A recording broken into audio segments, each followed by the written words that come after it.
park inside the What? a park inside the mall.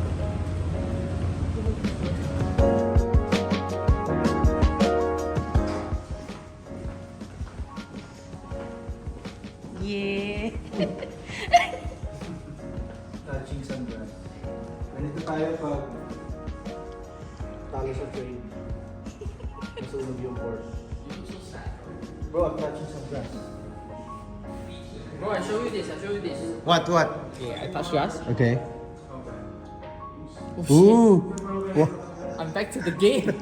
A few minutes later. Oh, when? Ay, yan. When? Magkakasama ako dyan. Okay. tama na. Yeah.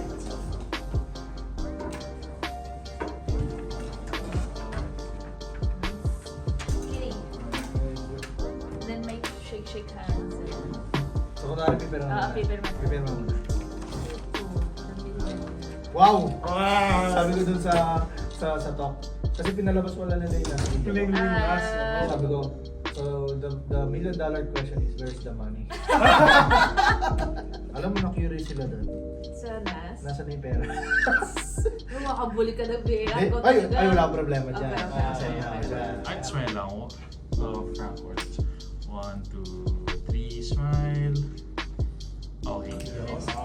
Hindi yung Si Lebron na Oh, yan. yeah. I'm taking my talents to coins. I'm taking my talents. Kaya muna. Okay. Joe, ikaw ba yung rich Paul? Ako si Rich Paul. Wow! Yon! Yun. Ganito talaga ang actor. It's just your job to make sure to guess all of that. So, icon lang siya. It's just all icon. tokens and coins. And then the actors they use. Ethereum. Ano nga ba to? Avalanche? Chilies. Oh yeah, Chili's! Chilies. Bitcoin. Oh, weird. Binance Smart Chain. BNB? Ay, hindi ko alam to. Boy pa pala to. SLP, sorry. Guild, of course. Siyempre, YGG. Polygon. Wait, sorry. Hindi pala. X. XRP, sorry. Yeah. Kamukha kasi. Ay, ito malapit to. AXS. Axie Infinity Shard. Shiba Inu. Inu?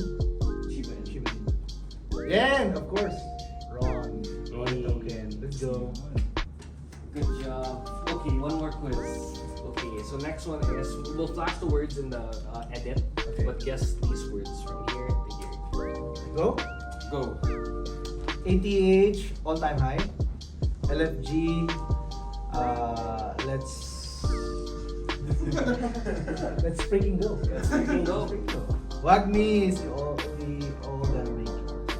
FUD, fear, uncertainty, and doubt. FOMO, fear of missing out. GM, good morning. HUDL, hold on dear for life. EVM, Ethereum, virtual machine. POS, proof of stake. DEX, decentralized exchange. NGU. GU. National government. Just kidding. I don't know NGU. BTD. What's BTD? Clue. Buy. Buy. Yes. Buy to the moon. What's BTD? I don't know. Buy the dip. Buy the dip. Sorry, bro. I'm not buying the dip. I always buy at the high. Dior. Do your own research. Oh yeah, I like this. Sex. CEX. Sorry. Centralized exchange. All good. Nice one. Good job. Grabe yung last palagi. This one I just learned. Number go up. Number goes up. Oh. No one used that. Yeah, I know. I needed one for him to get. We just use WAGMI, bro. WAGMI. All good? All good. Thank you, man. Thank you. Don't worry, we'll So, yun make na. it good in the end. We're here now sa Coins Office with Jen, the country manager. Country manager. Grabe naman yan. When I expressed my intention to become a Ronin validator publicly. Mm. Though a lot of people alam naman nila na gusto ko talaga mag-give back as always sa community and always looking for ways how to give back ng mas malaki yung impact na nagagawa, especially sa Filipino community. So, sobrang importante sa akin yun. And maraming tao hindi nila alam that I started my crypto journey with Coins.ph. Ooh, okay. Yes. So, 2017 or 18, first ko na-access yung Ethereum wallet. Mm. Ang nag-send sa akin ng beta access si Colin Goldtrack. Oh! Yeah. Yeah. Oh, But I'm wow. actually purchasing Bitcoin 17, 16 yan. Kaya very meaningful din sa akin when Wei, the CEO Mhm. of Coins.ph, expressed his support na tulungan ako to put up a node, to run a validator. And now, we're here, true to his word. Meron na kami ngayong Koo validator with Coins.ph. So if you're not yet nakapag-stake or delegated your own tokens, hinahabol namin yung pagiging standard validator so we can provide more value sa community. So salamat dun sa mga early delegators natin because I know you're sacrificing rewards early on this stage ng candidacy. So kung tutulungan nyo kami ma-reach yung target goal namin to become the standard validator, ma-reach yung pinaka mababang threshold para makapasok dun sa top 10. Kasi right now there are 22 validators. The 12 are governing validators. Yung 10, pinipili yan depende sa number of total stake or delegated dun sa node. So right now, we have 2.5 million plus of RON tokens stake because yung mga tao there started to delegate their tokens na eventually magre-release kami ng mga contents and information kung bakit nyo gugustuhin mag-delegate ng RON sa Koo and Coins.ph validator node. Marami kami mga gagawing programs to help yung community natin and of course with the help of Coins.ph marireach natin yung desired goal natin na mas makapag-create ng impact doon sa ating community, dito sa ating community. So kasama ko ngayon si Jen to share to us some your journey sa crypto, ano yung mga challenges na experience mo and nasa na tayo ngayon? Nasa ka na ngayon sa journey mo? Wow.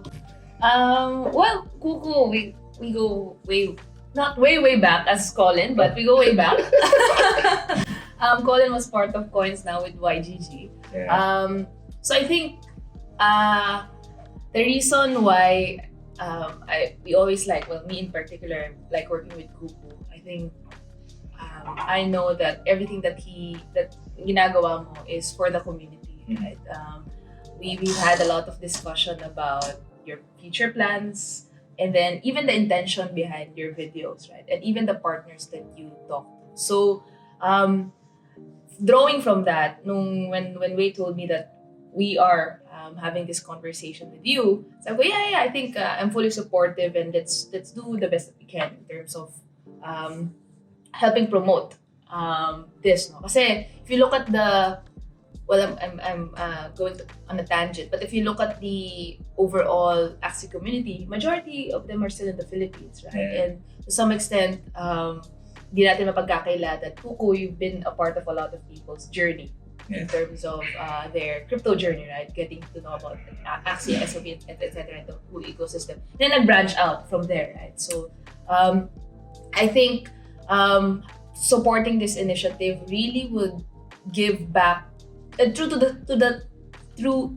ethos of community, right? So similar to how you've taught them to earn, and then now you're giving them the chance to participate in the governance of a game that they truly, have been part of the Philippine Web3 ecosystem.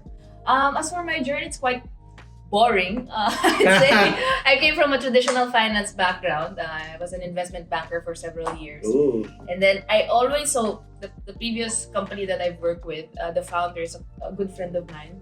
And he's been convincing me about crypto. And similar to any other TradFi people, I did not like crypto because it's gonna disrupt my industry. Nag-speak ako sa isang an event with a lot of corporate executives. Tapos yung topic ko, DeFi. Don't do that. Okay, pero after the event, although a lot of people are got interested. Alam mo, retired na ako. I want to know more about, how can I participate sa crypto, sa blockchain, and yun, ang dami ko naisip na ways on how to, help them get connected sa space. And I know for sure CoinsPH will be the first one that they should download and start their journey with crypto. Same nung kung paano ako nag-start. TradFi. Yeah, TradFi is, they're now slowly becoming more receptive. Parang kasi initially, I think it reaches a point where there are a lot of good projects now and a lot of people who are educating who ano yung magandang project or hindi. Tsaka marami ng pera doon. Trillions of dollars na yung volume na yun. Yeah. So there's stability na. So to some extent, stability and government acceptance. That's important, right? We do everything above board. 3 years ago, he said, Jen, I need you to help me with fundraising. And then sabi ko, okay, I can't leave my day-to-day job because I was doing well as an investment banker. And then sabi niya, sige, I'll do it part-time. I'll help you raise, and then that's it. Right? Because as an investment banker, I raise capital. So one thing led to another, and then sabi niya, why don't you join me? And then I saw firsthand how disruptive it could be, right? How the community can participate in the growth of the company and help kickstart it. So sabi ko, okay, this is interesting. I'll probably dabble in a couple of months, extend a little bit, and now we're here. One thing led to another. After several events, after several liters of alcohol, I've learned about liters talaga. I learned about Web3, and now I'm a big advocate of not just primarily education, but at the same time creating infrastructure, right? And coming from a finance background, I think the most important thing is on-ramp, off-ramp, right? If you are able to address the financial aspect of it, it will facilitate a lot of growth in the Web3 ecosystem. So I think that's the main pain point that I saw. Let's touch base dun sa on-ramp and off-ramp kasi what I shared dun sa audience mga corporate executives na because I came from a background where I have limited access to financial services. Yeah. And only crypto gave me the opportunity to participate into platforms na pwede pala akong mag-yield farming, pwede pala akong mag-borrow, mag-lend, and kumuha ng insurance and everything to participate and really grow my money without the hassle ng pag-provide ng mga documents, which most of our Filipino community members, doon sila nahihirapan yung mga challenges na yun.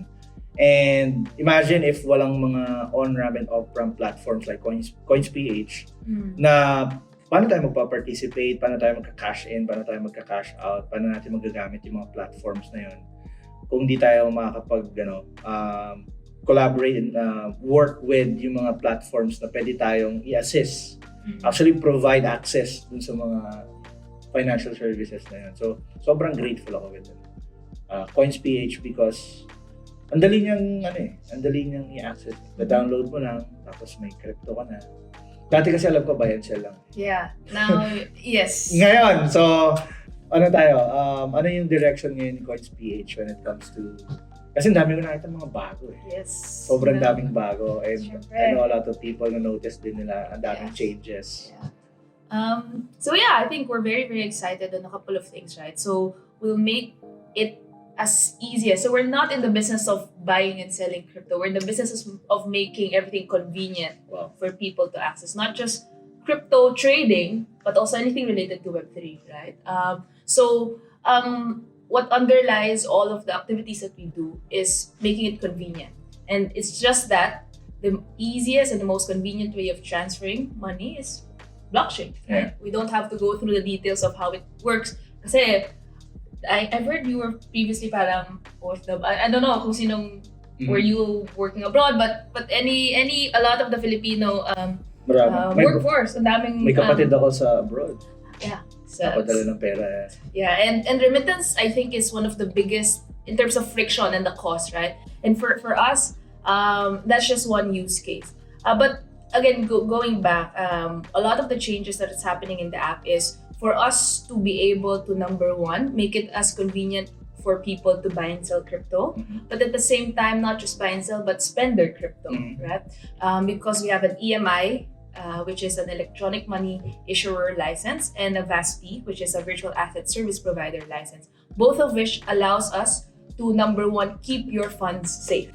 Ano That's yan, the most sobrang thing. importante nun kasi hindi alam ng mga tao na ang challenge kasi right now, they've been dealing with a lot of transactions na unsafe, na pwede rin silang malagay sa mga alanganing sitwasyon. Kasi I've heard a lot of stories na hinold daw yung pera nila because questionable kung saan nanggaling yung funds.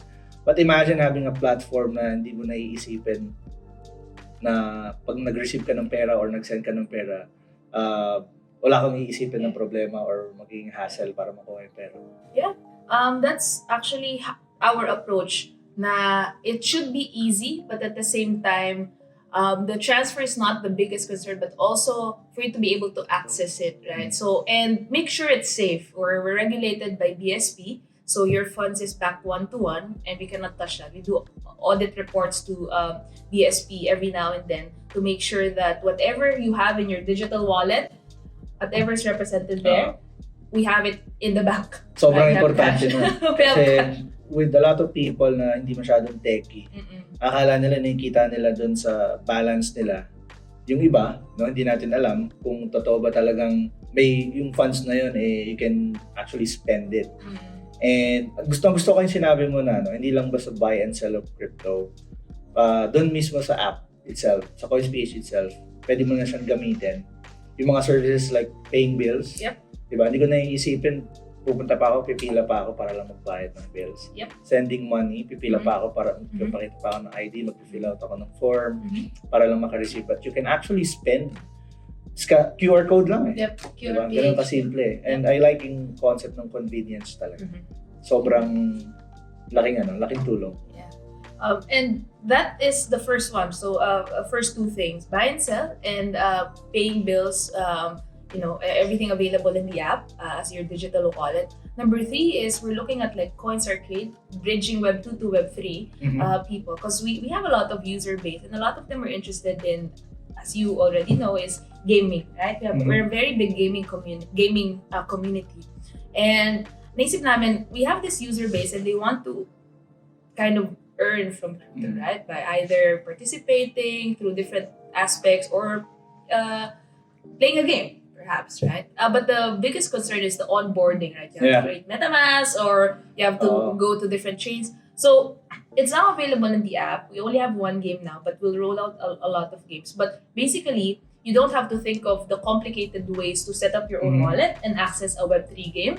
It's Less friction, and it's all gonna be in the app. So we'll roll that out slowly. But that's the second thing. That's the third thing, meaning you can play any Web3 game through your through coins. Wow. So, and then mas madali na. So if you earn tokens, you can swap it on their platform and then spend it. So within that loop, we'll be able to provide you every step of the way, like products. Wala na masyadong maraming steps. Diba? Tinanggal niya na yung mga other steps na diretso na mismo sa ecosystem ng coins, which is sobrang helpful, especially sa community. Until now, that's why we're doing podcasts, we're doing videos, contents to educate the community. Kasi ang dami pa rin talaga na hindi nila nagigets yung concept behind crypto. Pero ngayon, all you have to do is just use the app, download the app, use the app, interact with the app. Andun na lahat eh. Hindi ka naaalis. Sa'yo na lang. Nasa'yo na lahat. Sana. Anyway, so sobrang excited ako with the direction that you're so saan papunta yung mga CoinsPH right now. But gusto ko rin malaman ano yung mga initiatives that CoinsPH na ginagawa ni CoinsPH to onboard more people sa space and to get to know more about crypto, the technology, and yung mga use cases. Kasi nung nagsimula ako, yun lang alam ko eh. Sabi, tataas eh. Ganun lang eh. Pero right now, pag pumunta ka na sa app, ang dami mo nang pwedeng gawin eh. Informing the public about what's available is one thing. So we have like partnerships with well-known influencers. Ay, naka-record yun Naka-record Well-known Put it in writing na lang. well-known influencers in the Web3. So we're basically on the education front, you can tackle it in different ways, right? Educating the public that they should only interact with licensed providers because we don't know what will be the regulatory oversight in the coming months, right? And then if they're not regulated, if something happens, what will happen to your funds, right? So there are a lot of exchanges that even though you can access it here from the Philippines, if they're not regulated by our BSP, wala kang habol. Wala kang palag. Wala kang palag. Habol, yeah. So the first thing is educating about who are the right partners to be with, right? Maybe we're not just the only VASP provider, but I think it will benefit if you can trust who are the actors in the space. So education about who are licensed and who are not, and make sure that people only interact with those that are licensed. Number 2 is giving them information about what tokens that they should be playing, what their mindset should be when they invest in crypto. Kasi, bull market, everything goes up, pero you have to do your own research. You have to know what you're getting yourself into, and only may speculative aspect siya. Don't get me wrong. May speculative aspect of crypto. But if you know what you're getting yourself into at the beginning, that helps a lot, right? Because you're not giving any false promises. So that's on the trading side. We're working with a lot of we're working with Acadarina on the informing the young ones, right? Kasi sila yung mas open in terms of this new financial wealth creation that crypto might bring. So we're doing education on the university side, campuses. Fourth is basically making the app as seamless as possible, so we don't have to walk you through the process, right? So that's the fourth. And lastly, in terms of reaching out, we're working with different government institutions. The ICT, we conducted a seminar with the ICT 3 weeks ago, DTI as well. Kasi hindi lang users ang kailangan mong i-inform, pati yung government, para they can provide an ecosystem, a framework that we can all be protected as well, but at the same time doesn't hamper innovation, right? So itong mga question about is it a security, is it not, what have you, mas maganda that we start those conversations so that mas maayos, hindi magulo yung magiging proseso, and then may masa-stock or pipigilan nila yung transfer of funds and etc. We were starting that conversation with governments, conversation to the users, and gaming community. Last but not the least is working with guilds, working with influencers, working with games as well, who want to offer their games to the Philippine community. So marami. So marami pa tayong may expect ng mga partnered games within the Coins Arcade. Yes.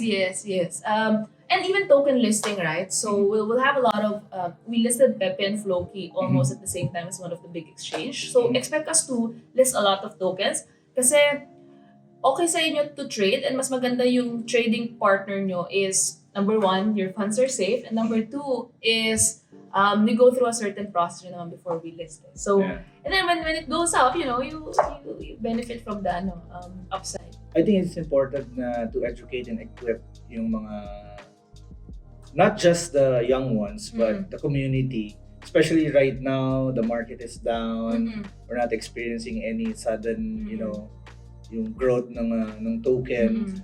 Para pagdating ng bull market, where everything is already hyped up, wala na confused ka na kung sino yung pakikinggan mo, sino yung susundan mo, saan ka mag-i-interact.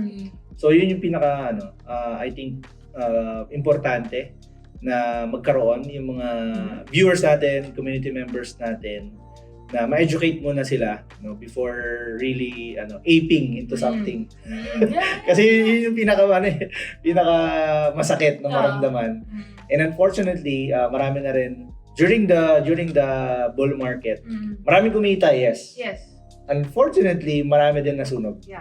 So maraming hindi nagustuhan yung nangyari sa kanila, but hopefully they can come they come back and learn their lessons na hindi lang basta-basta ang crypto. You really have to put time, effort, and like to educate yourself. Yeah. And it's all about the expectation, right? Because it happens in usual trading. When you trade stocks, etc., you lose or you earn, right?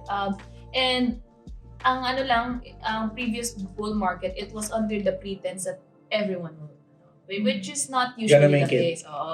So, Wag me. Kailangan lang na expectations are set at the beginning that you might or you might not, earn a Pero lot. mas lalaki yung chances mo that you Yeah. gonna make it if you study, research, do your own research. work with the right people. Yeah, work with the right people, work with the right projects. Ang pinakamalaking exposure mo lang dyan is pag umalis yung and then you don't know what happens, right? So then you're not protected. You're Yeah. fine. Para less risk. Oo, let's Calculated yung risk mo. Yes. Educated yung mga decision. Educated bet. Yeah. Informed decision. Yes, Kumbaga. yes. Grabe, ang dami nating na napag-usapan na touch na mga points na pwede nating i-improve and i-grow sa community. So, hopefully marami kayong mga napulot na information na pwede nyo gamitin. And habang pinapanood mo to, make sure na meron ka ng CoinsPH app. Yes. Kasi kung wala pa, you are missing a lot of programs na gagawin ng CoinsPH. Especially sa Koo Validator node. Yes. Kaya yun. So, continue supporting us. Siyempre, proud Filipino. Oo. Yan yung community natin. And palaking pa natin na mabuti at educate natin yung mga kapwa natin Filipino about the technology. Diba? I'm here for the technology. But not just that, yung camaraderie na meron sa community. So, yun. Maraming salamat, Jen, for allowing us to interrupt you sa breakfast. It's all good. It's always been a pleasure. I think we're here to support Koo Validator and help you reach out to more communities. So you're well known in Web3, and then we're here to kind of we're here to expand your further in terms of the overall Filipino community. So we'll work on that together as well. And don't forget to delegate to sa Koo Validator. It's all for the community. I think we need, as a Filipino community, we need someone to represent us to one of the biggest games that really grew here in the Philippines. Yeah. Marami pang opportunities but this is actually my advocacy. Onboard more people, millions of people into the space and position themselves as early because this is the future. Yeah. Educate them, equip them, not just entertain them, but also empower them. Malay natin, sila na din yung magiging founders. Yeah. Hindi natin alam. Ayun, so excited ako talaga with this collaboration, working with coins. Baka naman. Aside from merch. No? Pero yun, salamat Jen. Thank you. Thanks. Thank you so much.